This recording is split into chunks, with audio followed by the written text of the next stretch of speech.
Kassim Afegbua, former media aide to former governor of Edo State, Adams Oshomole, and of course, former commissioner for information in the state. He is also media aide to former head of state, Ibrahim Balamosi Babangida. All right, let's start from your home state. How will you rate the performance of Governor Monday Okpebholo so far? Excellent. A lot of bookmakers have been proven wrong from their initial assessment of denigrating him and using all kinds of demeaning, language to describe him during the elections, particularly during the campaigns. They called him all kinds of names. Some say he was a panel beater. Some say he was unschooled.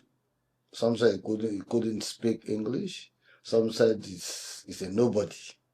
But we Edo people, buoyed by our love for originality, needed somebody who is a homeboy, who is the son of nobody, to preside over the collective patrimony of the state.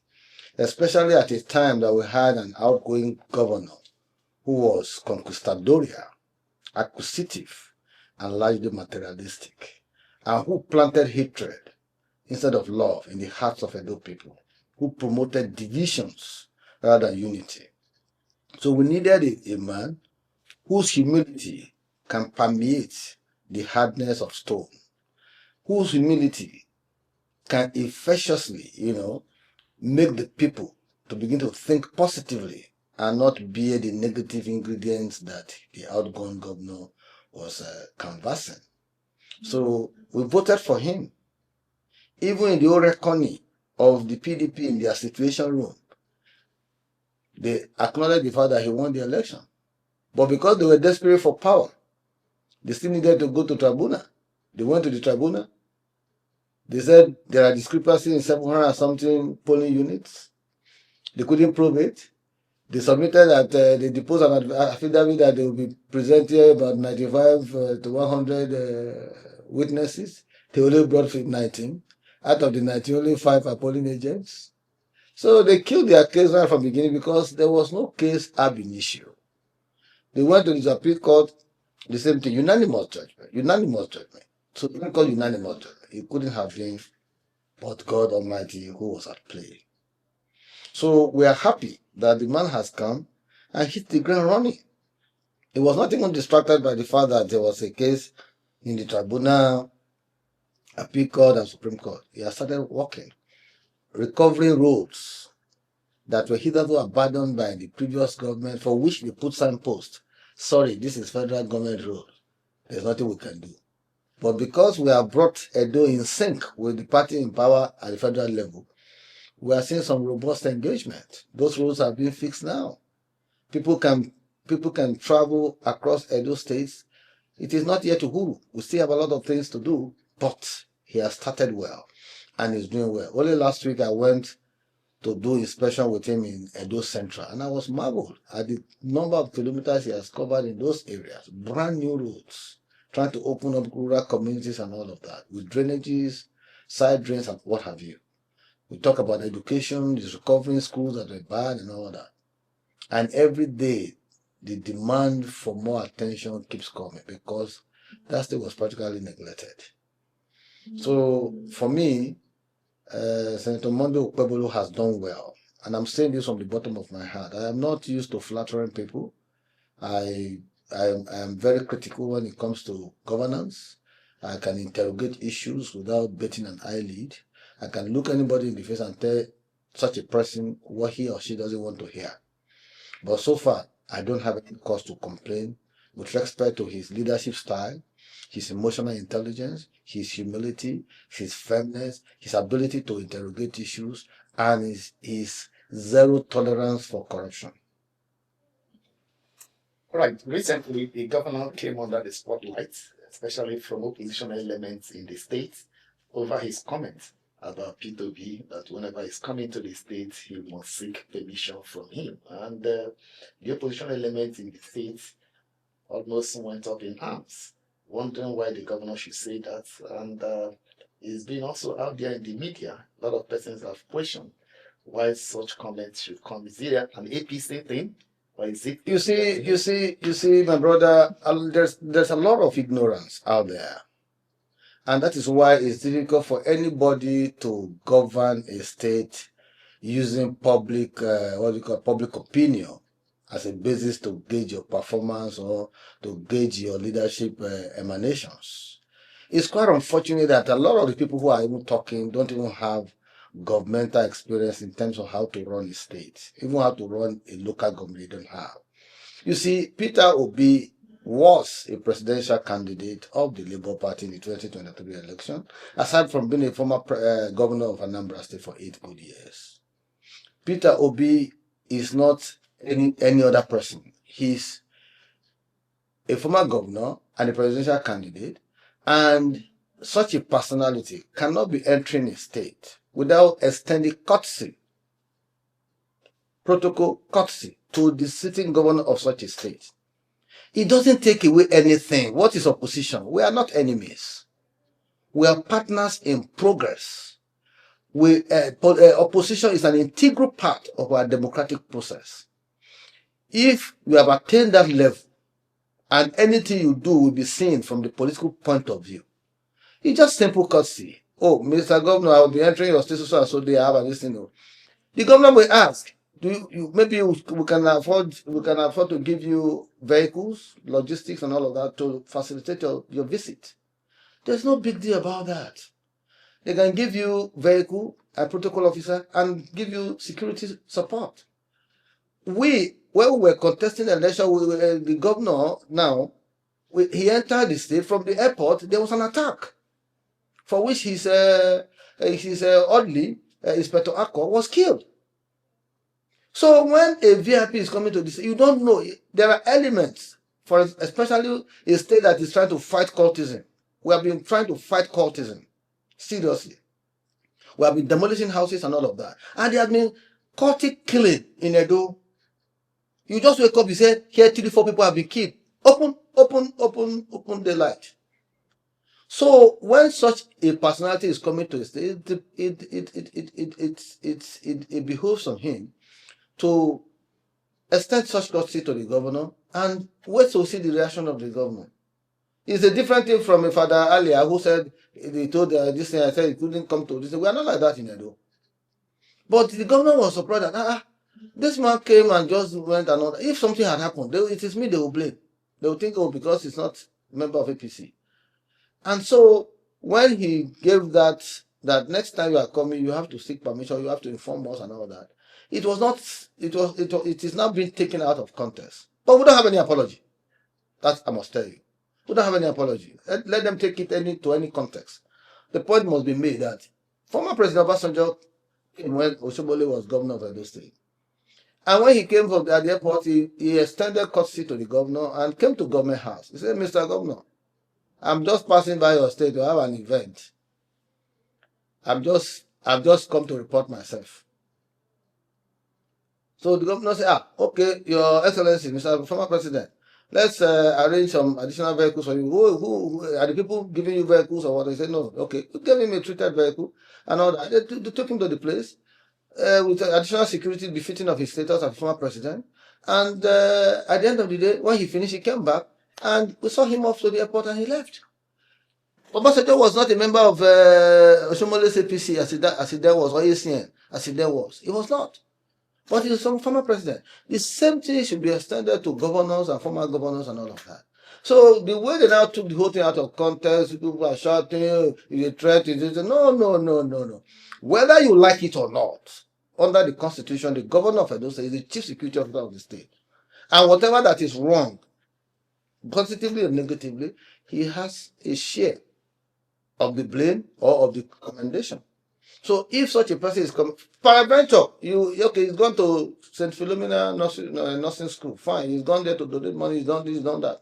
And in the process of going there, there's a crisis on the way. And he said this is Obi, and then something happened. Well, people will blame the governor. It's opposition, it was a government planned attack. All kinds of insinuations will come up. So people must know where to draw line between politics and impolitics. I have tried to interrogate this further, and because I know how the mind of the governor works, I know that he didn't mean any harm. His manner of presentation may not be may be read differently, but what he meant was, Father, you can't just come into Edo State without even informing us. That was exactly where I wanted to go. Yeah. Because from your explanation, some other person can understand better.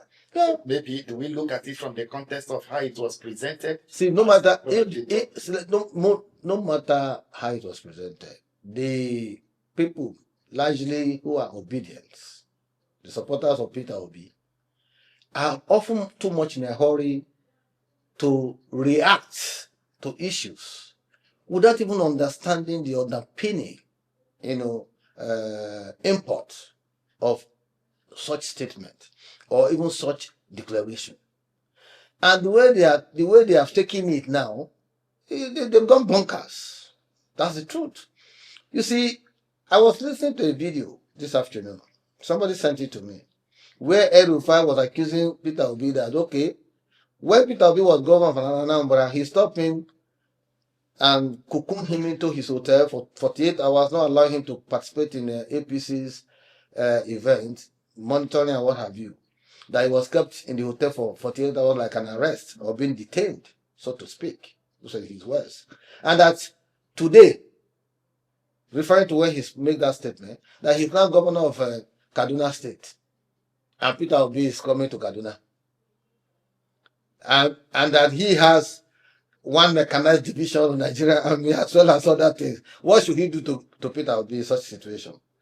But he said because he's civilized, he wouldn't want to use the same brush that Peter Obi used to brush him or paint him that period, to do the same thing to him, that he can come and do his campaign and go. But if he was to act in an uncivilized manner, he will say, okay, don't come, because when I came to your state, you locked me up in the hotel. So when these things play out, people don't know where it will bounce back to them. So the point I'm making is that we don't mean any harm to Peter Obi. It's not a factor to be frightened of. Even at the time when President Bola Ahmed TINUBU was being remotely and unremotely, worked against by the status quo, as it were, in the former president, late now, may he so rest in peace. The man overcame all the landmines, defeated all the factors at the primaries, against all odds, defeated all the factors and became president.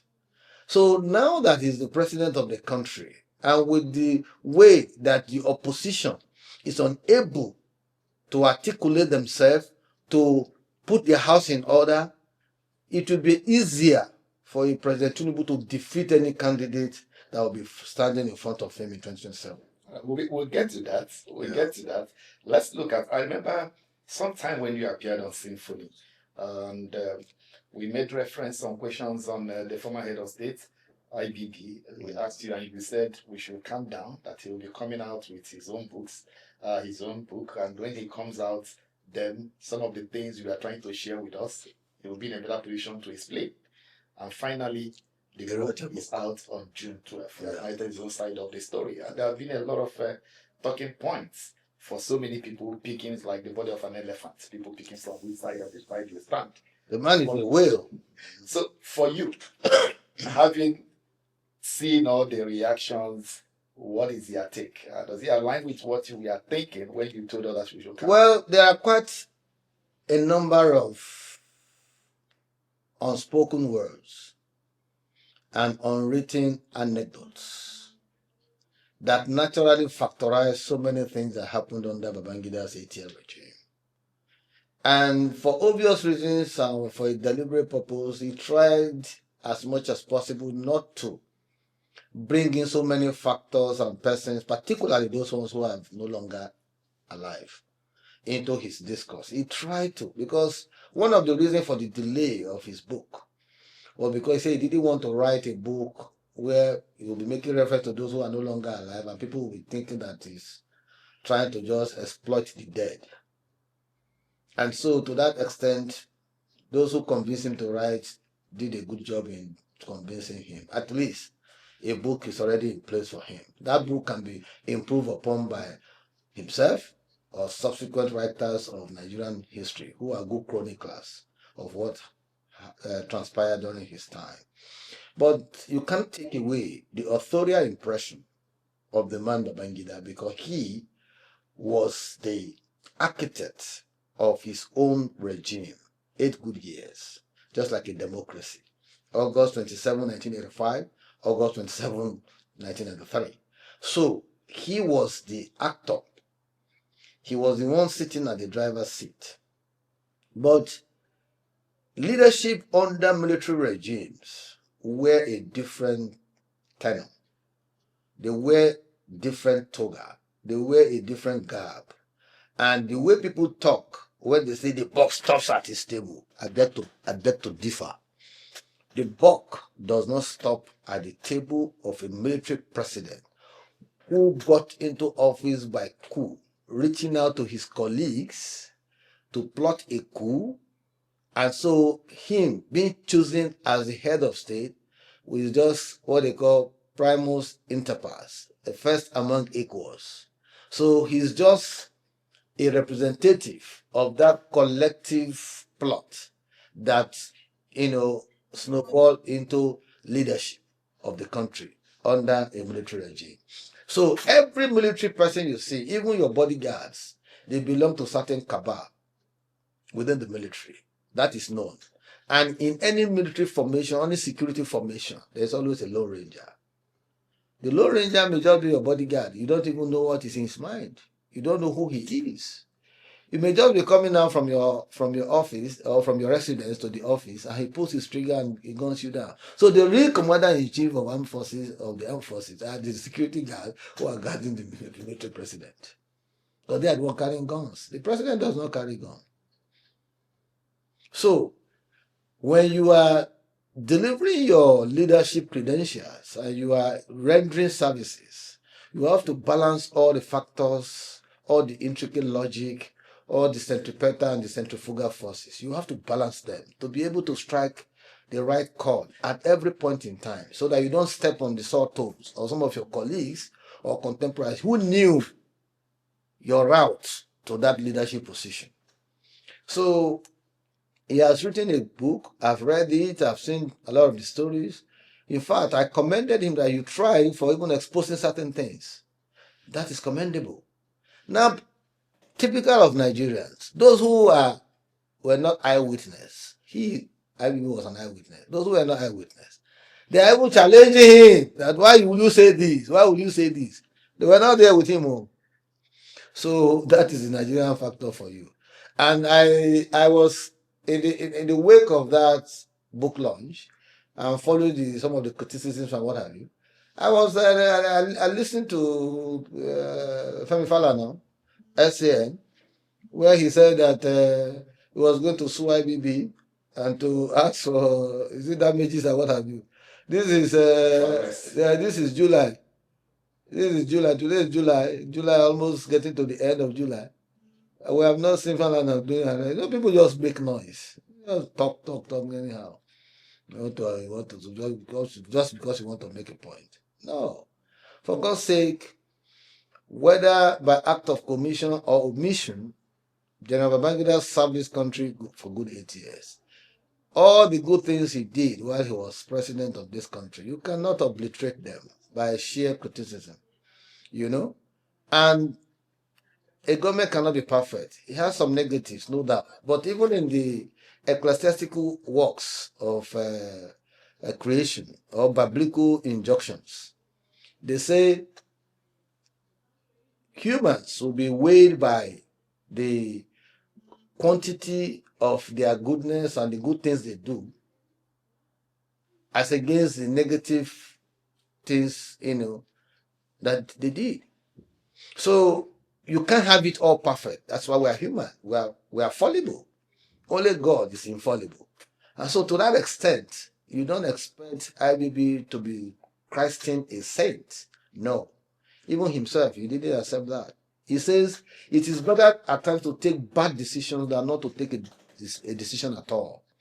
So for whatever it is worth, and for having, been so close and intimate with him for years, getting to almost 30 years now, I can speak to a lot of things. I have seen a lot of things. There are some things you don't need to say on the pages of newspaper, on television, and what have you. But for God's sake, if you go around this country, you still see imprints of IBB's intervention in Nigerian governance process. And for that reason, I appreciate the man. I love him. I admire him. I like people who have courage to take decisions, no matter how unpopular.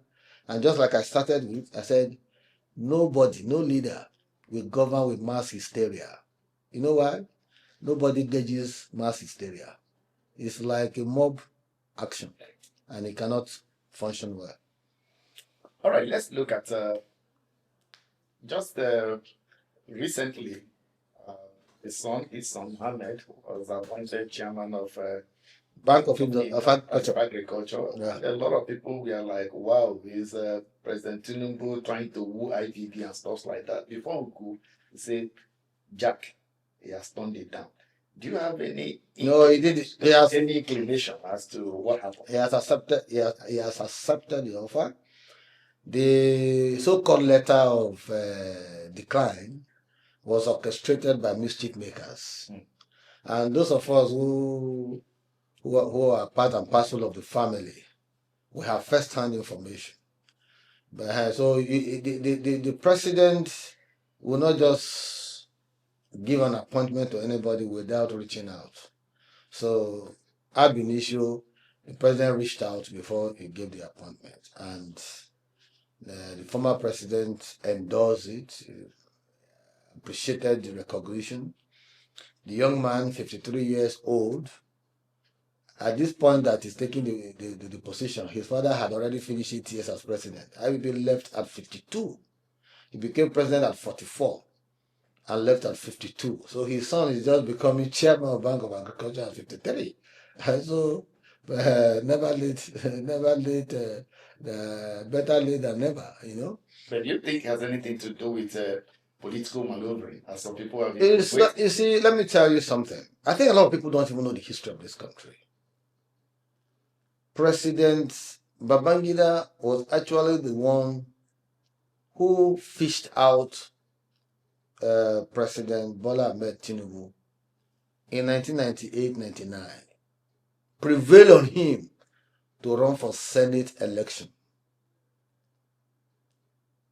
A lot of people don't know this, and the president has repeatedly said it. And when he went to see IBB as head of state to make a case for someone else, IBB said, "What is wrong with you? Why do you want someone else to run for Senate when you can also run?" He said, well, if you say so, sir.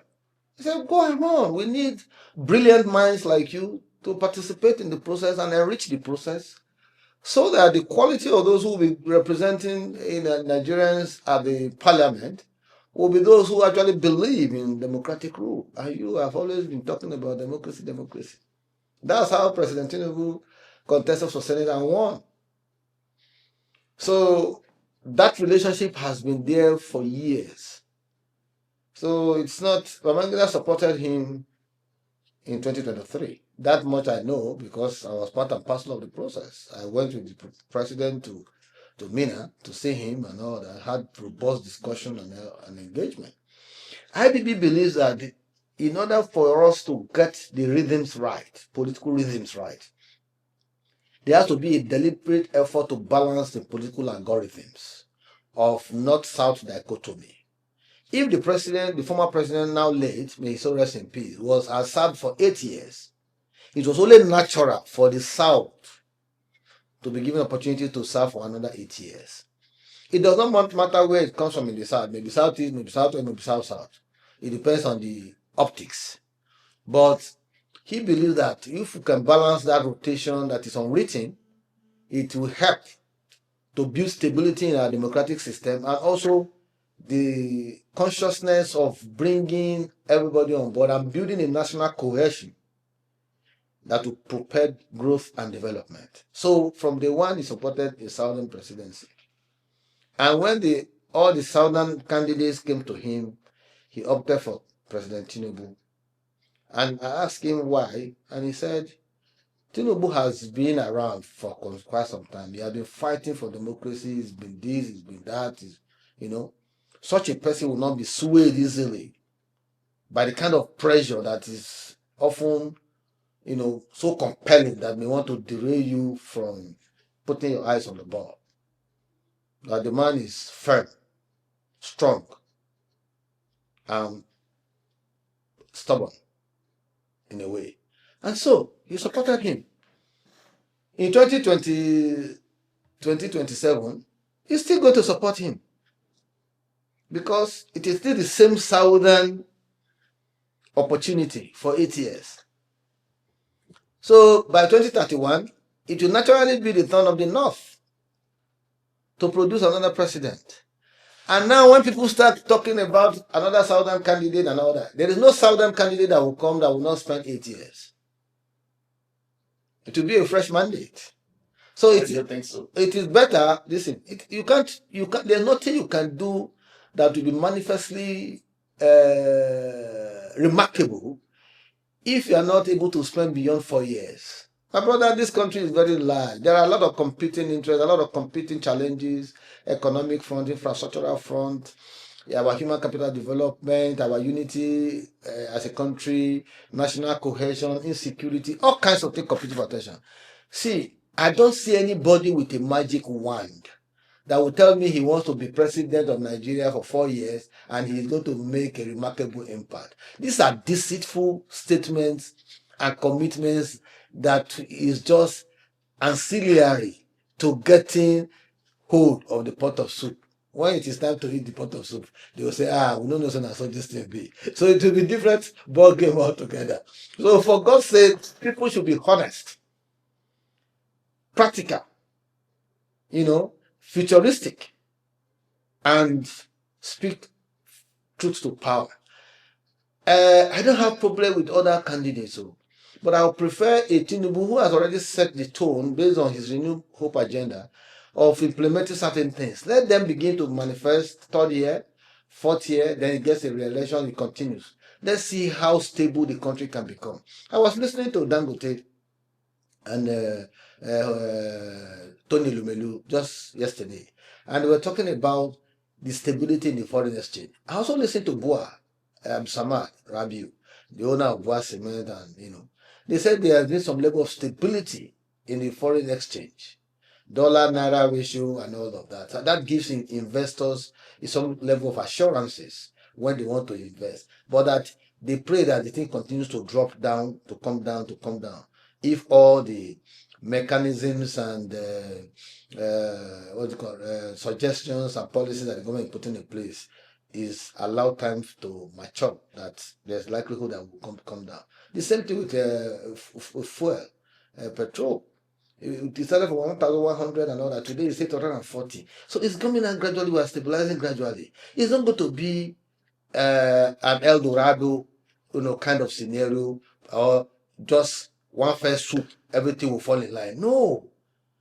Even the human beings that populate Nigeria, we Nigerians, the citizens, must also change their attitude.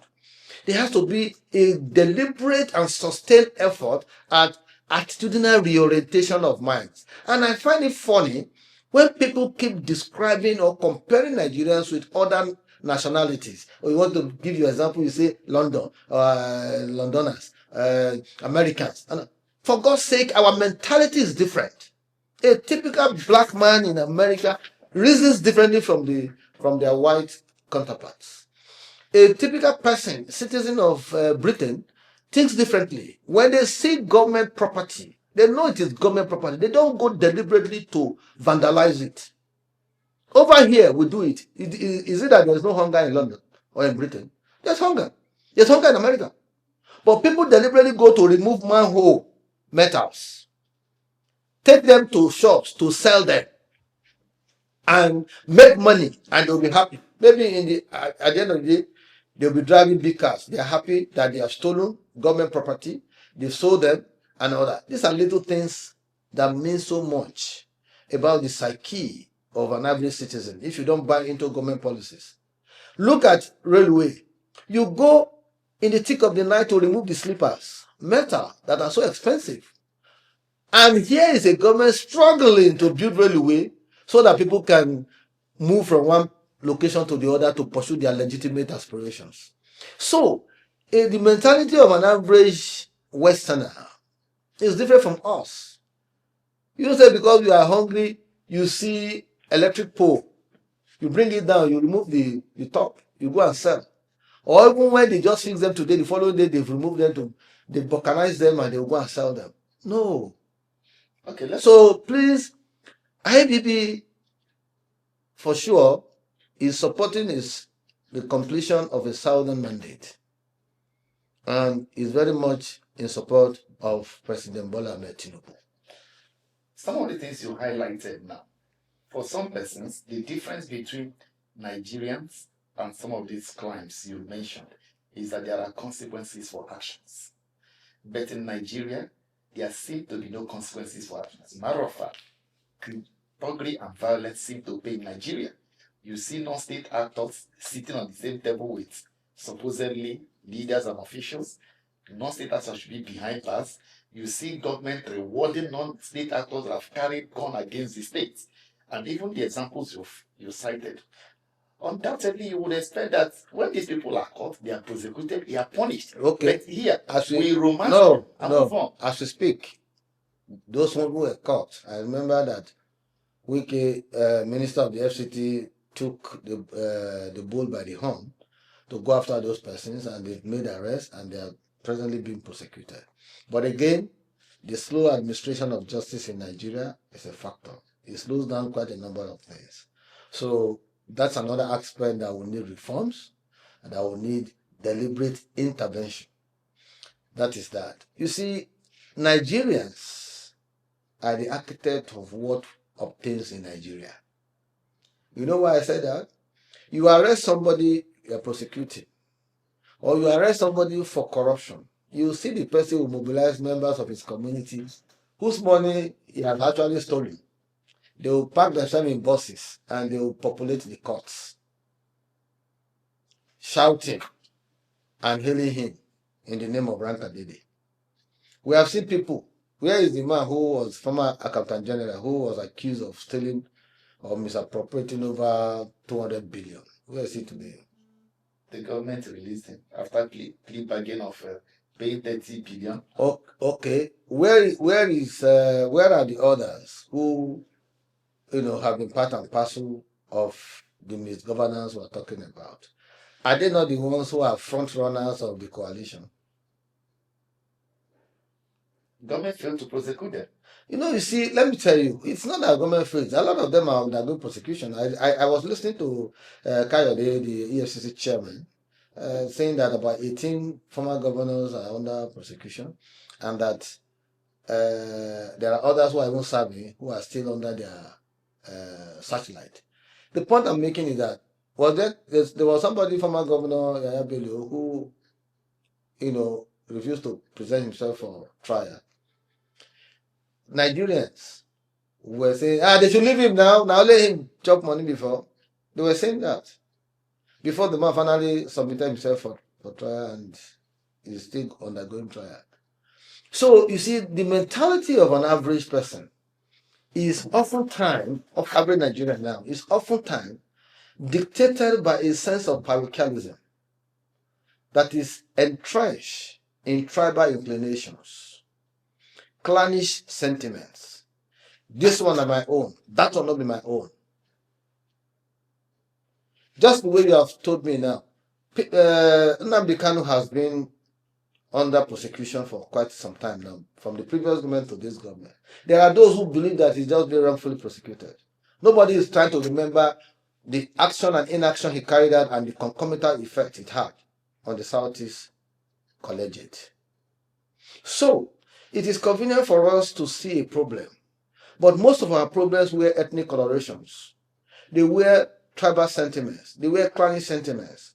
that ownership structure of the country, for us to see that we are one, right? We are Nigerians. It becomes a problem for you to reconcile when you're trying to marry all of these variables. So it's a big issue that we need to deliberately and consciously do away with so that we can move forward. Only yesterday I wrote an article talking about the North. Because I sat down in my cocoon just looking at the country and I was reading somebody talking about 12.7 million votes that will be inherited by President TINUBU and all that. And I asked the person the question, where was the man who owns the 12.7 million votes in 2023? TINUBU got 8.6 million votes, or 8.7 million votes to win the presidency. Where were those votes?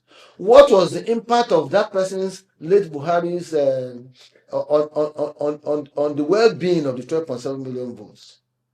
Or those people who represent that, they are known as talakawas, so to speak. What was impact? What policy did he put in place in 8 years to affect their life positively? How do you now reconcile that with the dancing mentality or the ostentatious dance that greeted the announcement of his death? Buhari Amutu, Buhari Amutu, Buhari Amutu, people celebrating and all, dancing and all of that. That is to tell you that these people, they might be the hoi polloi, the ordinary folks out there, the poor of the poor, but they still have some level of sensibilities in their head.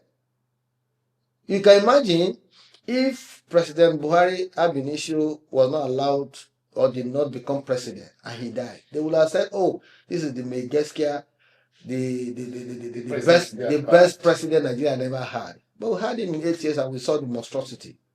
So please, you see, it is easier to condemn a government without us even looking at ourselves introspectively. Every Nigerian will point accusing fingers at this thing. How much of attention have we paid to our state governments? How much of attention have we paid to our local governments? These are all platforms of engagement at different levels. When we talk about engagements, we talk about transparency, public service, credibility, accountability, and all of that, we must look at federal, state, and local. The federal government seems to take a large chunk of all this, and that's why you see, come to them. Okay, another error. Since subsidy removal, Nigerian federal government has been presenting above $1 trillion for allocation for sharing among all the 36 component states and FCT. The last one, just last week, was 1.8 trillion. It has never happened in the history of this country.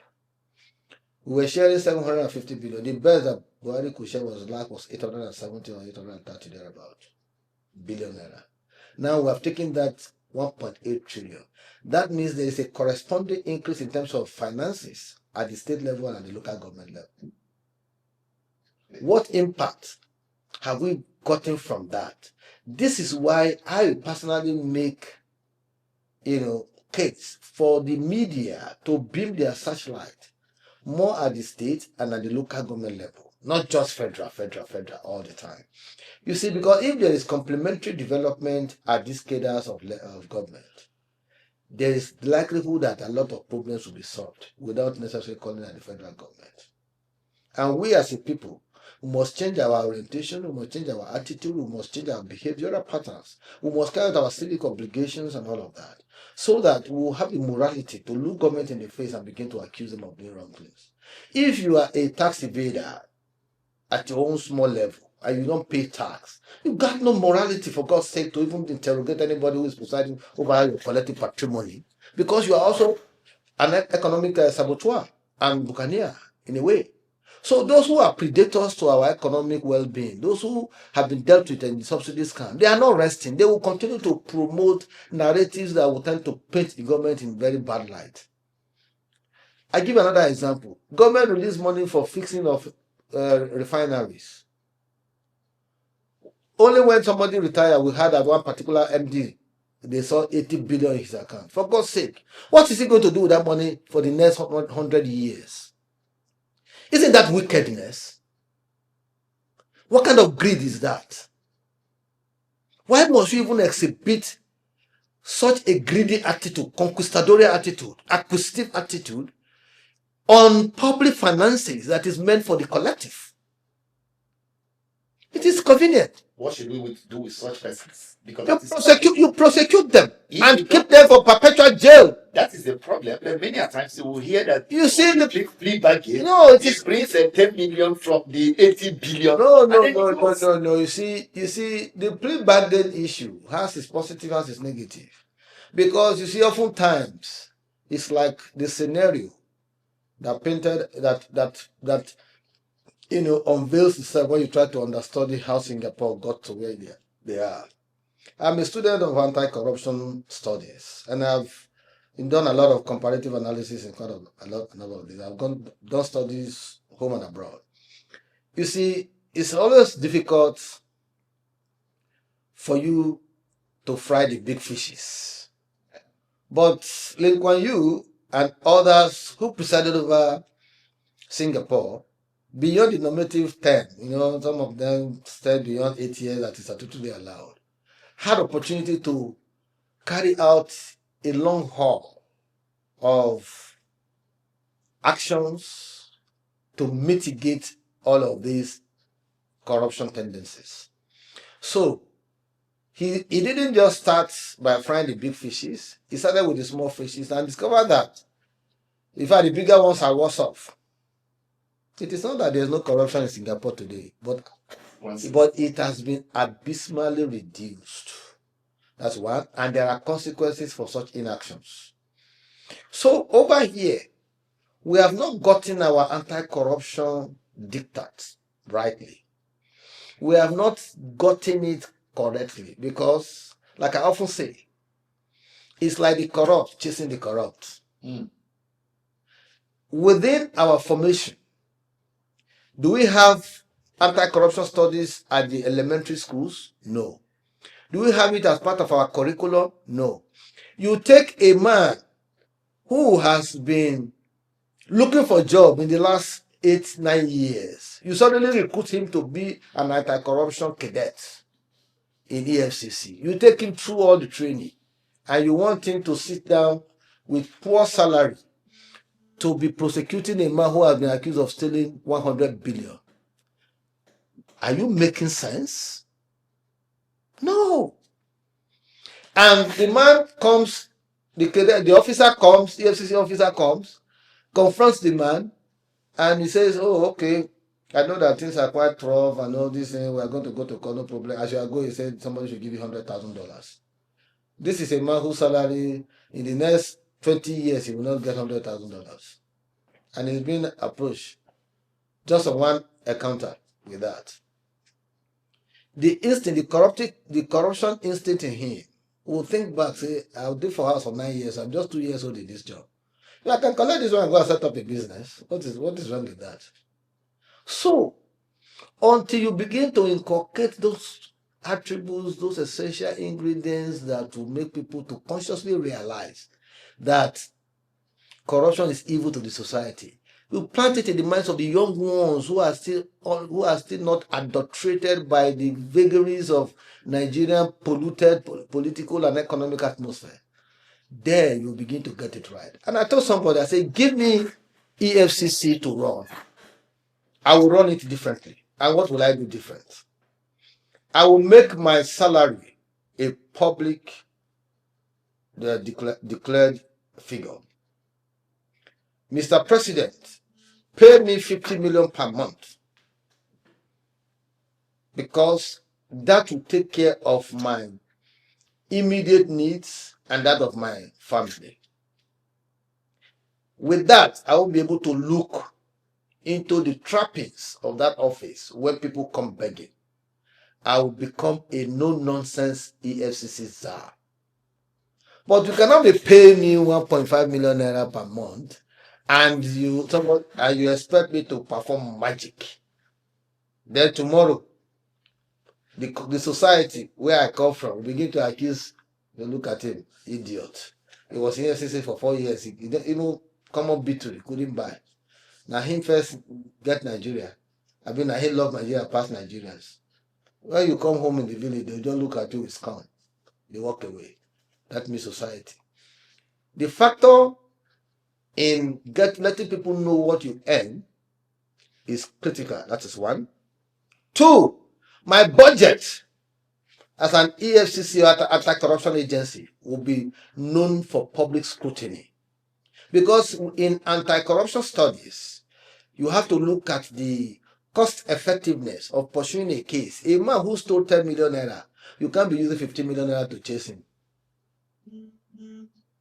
A man who stole 100 billion naira, you can't be using 120 billion naira to chase him. You have to look at the cost effectiveness nature of a particular case or cases, as the case may be. If a man stole 10 million naira, you can spend 500 to 1 million naira to prosecute, the state still gets something put in the coffers. And there's what they call productive corruption. I know this will sound strange to you.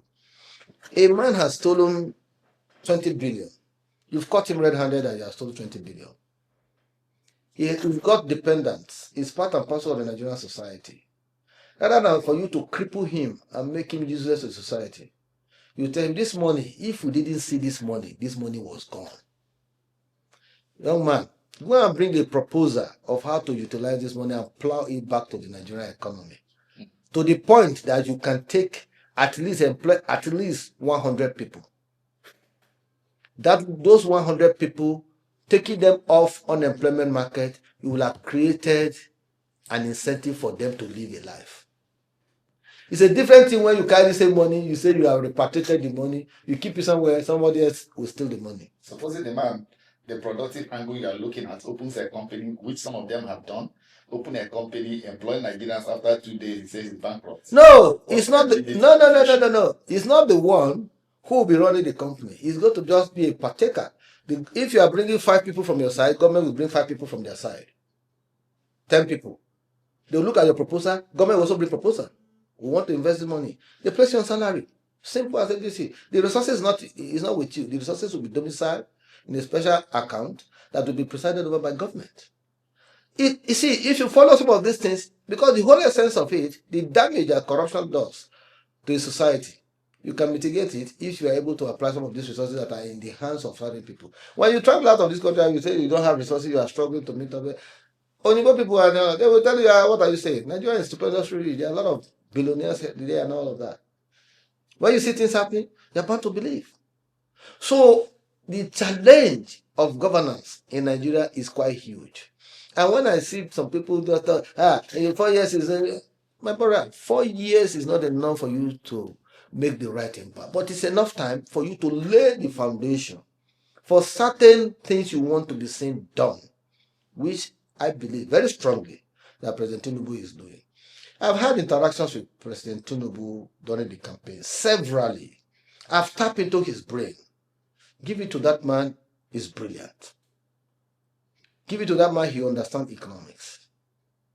I don't want to have had interaction with virtually all the, was it Atiku? I was one of his spokesmen before in 2019. Peter Obi was running mate at that period. I had interaction with him even as the Labour Party candidate and all of that.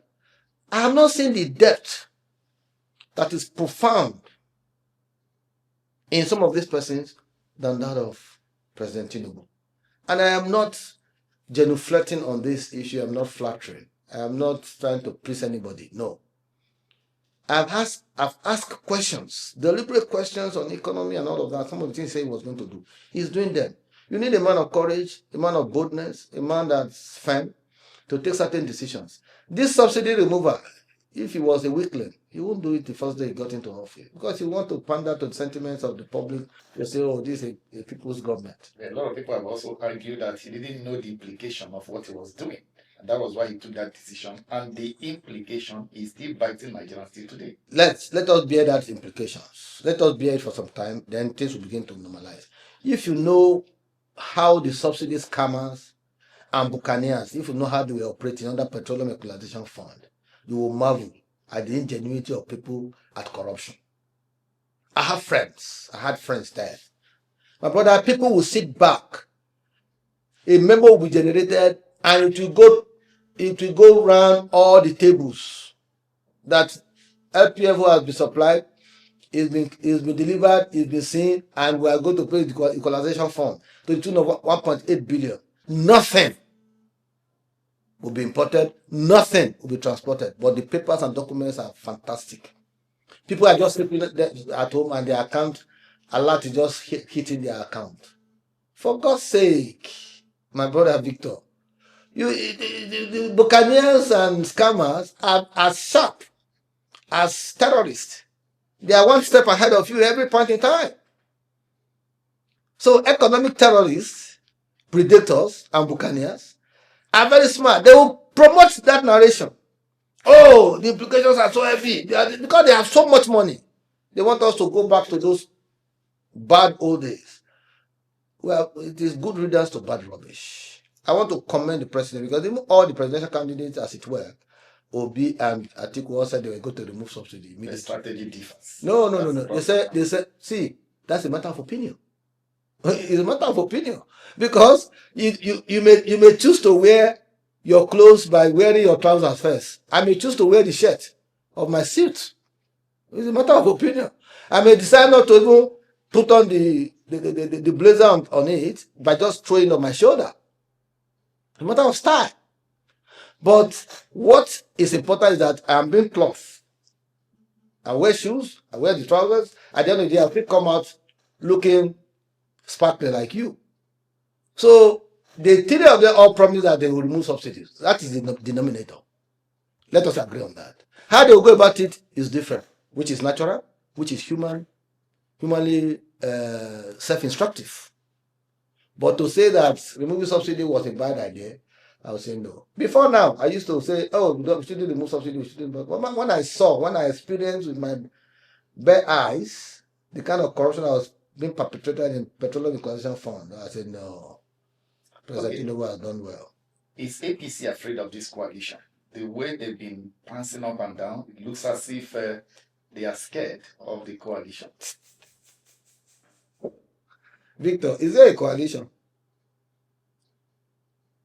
ADC. No. You see, when I was speaking earlier, I made reference to the point that those who are front runners, who are the front row agitators, whom I want to call internally displaced politicians, are the ones trying to hemorrhage around a concentric discourse to wrestle power from the status quo. And I started by even looking and interrogating the persona. All of these guys have been part and parcel of whatever halitosis you are complaining about the country. They have been part and parcel, not one exception. They have played their different roles. Some have been Senate President, some have been Vice President, some have been governors, some have been ministers, some have been the chairman of parastatals and all of that. They have been part and parcel of the rot that they are complaining of. So first, the morality to even engage that is nil. Secondly, when they had opportunity, did they speak out? I give you a typical example. Rotimi Amaechi just resigned from APC. He's complaining. As Minister of Transport, we had a crisis when the train going to Kaduna was attacked. I'm sure your brain is fresh. And he came out to say that he made presentation that they should put CCTV camera. What company did they give it to that made them to knock it off at the FEC? A company that had no experience at all, that had never been in existence for even 1 year. A freshly registered company was what they gave that contract to, 2.something billion, as it were then. I remember that a statement from former Vice President Osinbajo said that no, there was a reason why this particular thing was torn down. These are the same factors and persons that want to do coalition to help Nigeria rediscover itself. For God's sake, Victor, we are political adults. We have been part and parcel of the power process. We see things and all that. We don't expect certain persons to even have the courage to come out. Or Ahmed Rufai, who in 2019 told everybody that there will be body bags. People have forgotten so soon. Killing people and putting them in bags and sending them wherever they are, threatening foreigners. Are they the ones doing coalition? or even taking over a party that had legal entanglements. Because we're in a hurry to form a coalition. They want a party that resonates close to APC, ADC, APC. Yet you complain about APC not being right. Yet you have chosen a party that, why didn't you take ADA? Cutlass. So that it starts cutting the necks of people. Or why not take another party altogether? So, you see, they are trying to be clever by half. They are trying to be smart. But when you discover that your smartness, leaves, a loose end, it becomes ridiculous. I'm not seeing a coalition. I'm seeing collision, and collision confusion. In the words of the former IG, say commission, collusion, commission. I beg your pardon. So that's just it. Yeah, you alluded to the fact that Nigerians will have these leanings or cleavages to ethnicity, tribe. And one of the things people criticize the former president, Muhammadu Buhari, was clannish orientation. A lot of persons have also fancied with President Bola TINUBU that his appointments are so lopsided, tilted towards the southwest and Lagos in particular. Well, again,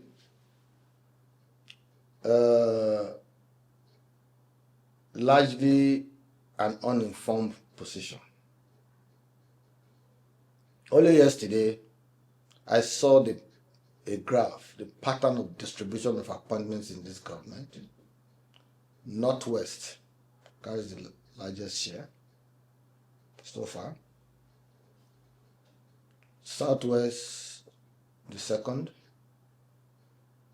followed by North Central. I think the list is Southeast. Expectedly. Well, one, they are smaller, 5 states. No, these are practical things, please.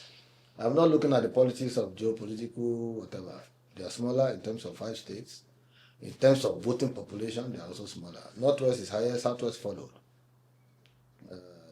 And South and all of that. But the point I'm making is that when I saw those distribution pattern, it was like an eye-opener to me. So, okay.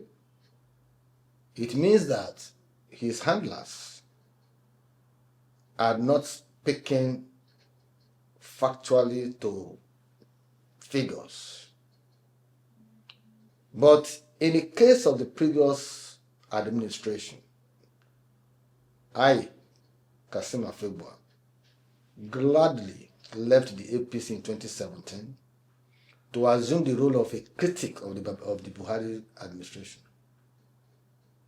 Being that what we promised in 2015 that we come to, I was seeing a complete derailment, for which even the wife, Her Excellency Aisha Buhari, had to protest that the people that she's seeing now, they were not the people that she saw during the campaigns.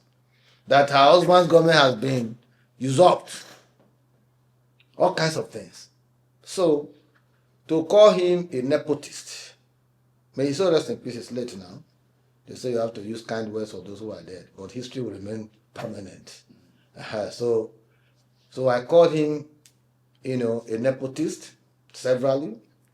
And I said his government was dictated by nepotism, cronyism, selective amnesia, and parochialism. And I had my facts to back up all of these claims. I don't care about what his spokesman started writing and all that. Expectedly, they won't say anything different because they are part and parcel of the kitchen where the food were being baked, or the oven where the food were being baked. But talking seriously about a country and about President TINUBU, I want to believe that he understands the dynamics in the country. He also understands the political algorithms. He understands the dichotomies. You may not essentially like him, but I like the fact that he deploys courage, firmness, and capacity in what he does. if I'm to measure him amongst other persons who are competing for the same position, I will still score him first. You see, he's a man who is not bothered about what to say about him. But he has his eyes glued to certain policies and programs that he wants to do. He has started a student loan. Nobody's talking about that. He has started credit scheme. Nobody's talking about that. Students can now access loan. Nobody's saying that, oh, we want to access, we didn't see money. He says he's building coastal road, 700-kilometer coastal road from Lagos to Calabar. They want to crucify him. For God's sake, Victor, what do you want to do if you want to reflate an economy, if you are not building the infrastructure that will propel, take off for certain economies and also reflect what obtains? Rather than for people to be praying that, oh, we pray that the president gets money to build this 700 kilometers that will narrow down travel time from Lagos to Calabar to 6 hours, or at best 5 hours. You want to crucify him. Oh, this company is this, this one is that, he didn't follow procurement law. 30% federal government participation, 70% private. Will it not be a cheering news? Will not be cheering news for us if we have a dual carriageway from Lagos, traversing all the 7-8 states at the coastal level down to Calabar? Will not be cheering news for us. The people argue about, was it a priority? We have rules that have not been attended. You see, let me tell you, it is a priority if you want to develop the blue economy, which has mega bucks. The kind of money you make from blue economy is more than what you can contemplate. And you know how much we wasted in this thing, because when the Minister of Works came, he went to start all over a redesign. Areas they told him that this place had been condemned before. He went all over. At the end of the day, we abandoned it. We still went on that place. How much? No, there's nothing that has been abandoned. No, what I mean is the same area that he wanted to channel that they told him, no, he still went there. At the end of the day, he abandoned it and returned to the same former one. It is geography. It is geography. It is cartography. When you are planning a road, you need all of these details. And it is those details that will help you to plan costs. There are some that will not be available handy. But when you carry out further survey, further analysis, you'll get to the bottom of the issue. My prayer is that it should not be an abandoned project. But to tell me whether it is a therapeutic project that will heal certain wounds, I say yes, because even as we speak, over 25,000 artisans, workers, and all of them are on site. They are making money every day to go and feed their families. There is a Sokoto-Badagry route. They say that one is about 250 or 300 kilometers. Fine. If we can do all of these roads, it's like linking Nigeria together. Is it possible for us to achieve this? Even if we give him 8 years, is it possible for him to achieve it? The man who conceptualized it must have something going in his mind when he conceptualized it. And you see, leaders are the one who know where they are taking their people, not where the people are taking him. That's why in any civilized societies, people, voters, society, citizens, and all that, join hands together to elect by putting into one basket their approximate yearnings, aspirations, to give one man, say, represent us. So he is the one who knows where he's taking us by building Sokoto to Badagry. But in terms of the economy of it, I give him a thumbs up. He knows why he's building Lagos Calabar. My prayers now, and that should be the prayers of every right-thinking Nigeria, let him have the resources to please complete those projects. They will forever live for him. The same way they ran commentaries against Babangida on the Third Mainland Bridge, he still went ahead and built it. Today, it is the major artery that connects Lagos. When you shut down Third Mainland Bridge, it is like chaos in Lagos. So, leaders have to be futuristic. Even if he didn't complete it, I want anybody succeeding to complete. There's beauty in that. He's also working on other roads in house, because I travel by road a lot. He's doing a lot. People who don't go around, they run commentaries. He's doing a lot. There are still a lot of intervention that needs to be done. That is not in doubt. But to say the man is just sitting there in the villa folding his arms and not addressing the Nigerian problem is to take the commentaries beyond the normative order. He's working.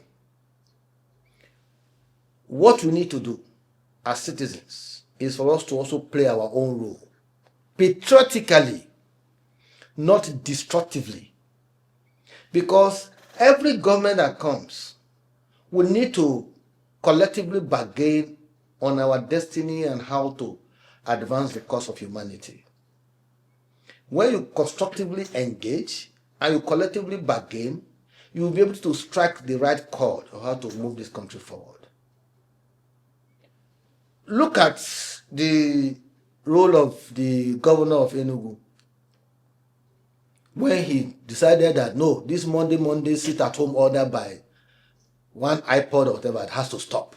He took the bull by the horn because he's killing the economy of the southeast and of Enugu, and he's feeling the pinch. There's a reversal.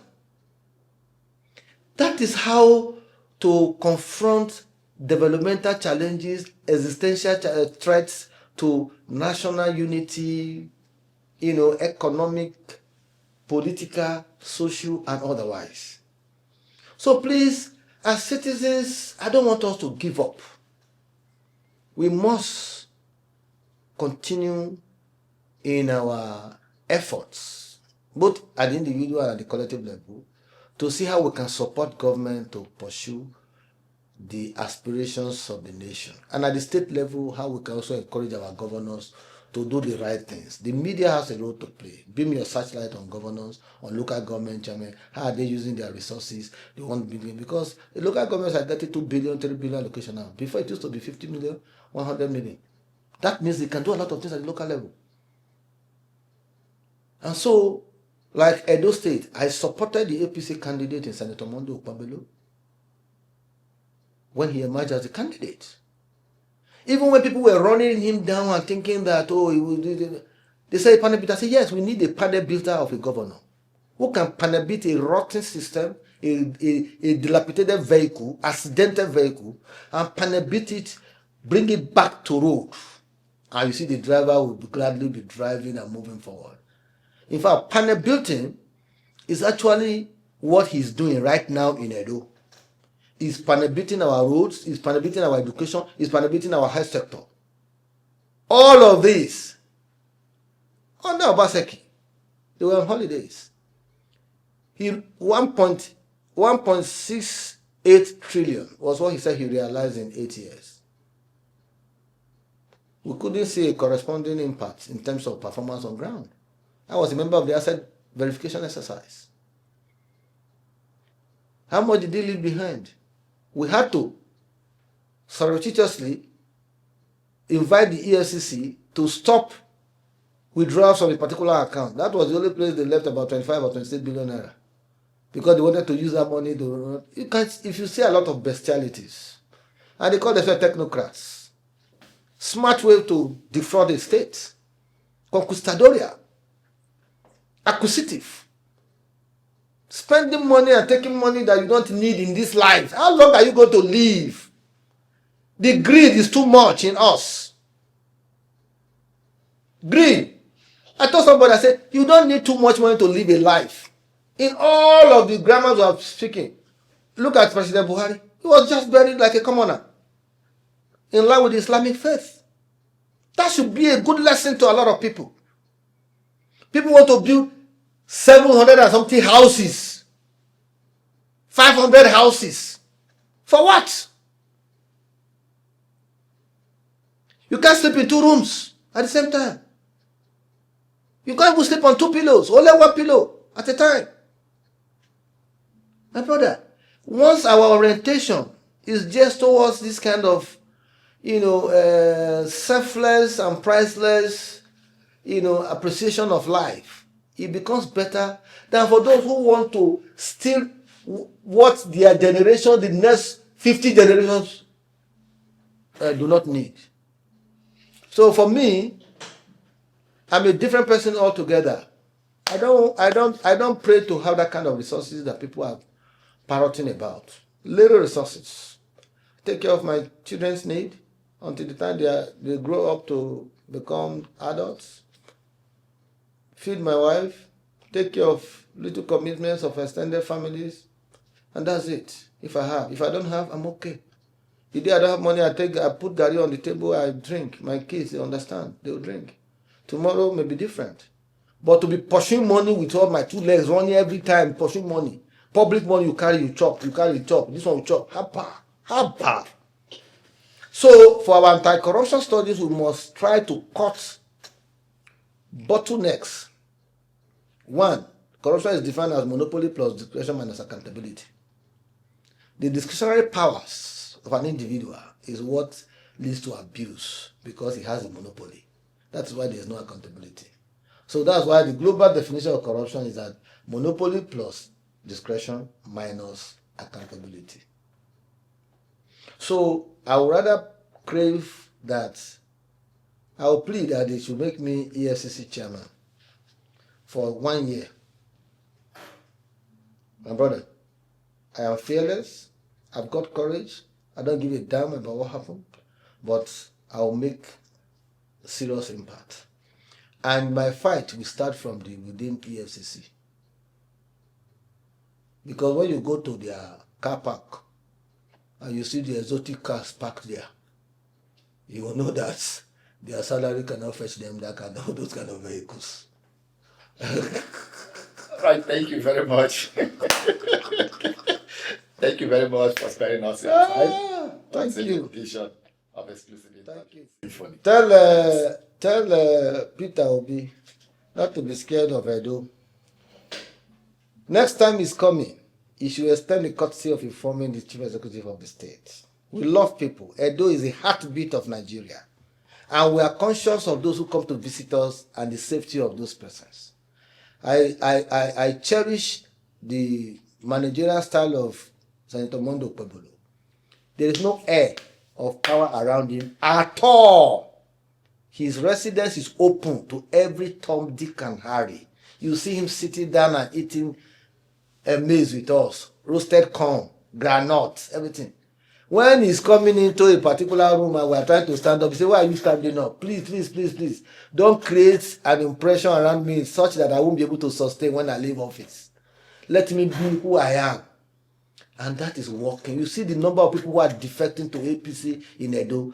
PDP is almost emptied. The last House of a Rep member just decamped last week Friday. So you need to know the psychology of a man who is very down to earth, who has emotional intelligence and can connect to the ordinary folks out there. So we are not stopping anybody from coming to Edo, but please respect us a bit by extending courtesy, by informing us. He's not just an ordinary person, he's a presidential candidate, and he's also looking for president in 2027. We are not scared of Obi because he will be beaten silly at 2027 election. When I say silly, he will be beaten silly. And I mean it, because when you look at all the odds, they favor TINUBU, the positives favor of TINUBU. You know why? The North, with their political awareness, will not want to choose a fresh hand from the South, or vote for a fresh hand in the South, whom they cannot predict will spend 4 years. Because anybody, if Peter Obi, for God's sake, decides to, by accident, become president, do you think the Southeast people will allow him to spend 4 years? They will tell him that he died there. What will be 4 years? Who will they leave the position for? They will be right to so agitate, to so demand. So they will prefer a TINUBU that they know is going to be on his second term, and he will be terminating at 2031, rather than support somebody who will terminate at 2035. So the algorithms are very clear. The binoculars that we are using to periscope the political landscape, we know them. We are very familiar with all of this. So that's why I say in 2027, all this coalition, that they will all put to significance at the appropriate time. When the nitty-gritty of politics begin, when the men jump into the fray, Victor, you will see that political temperature has a different octave. All right. Thank you. Thank you very much once again. Thank you.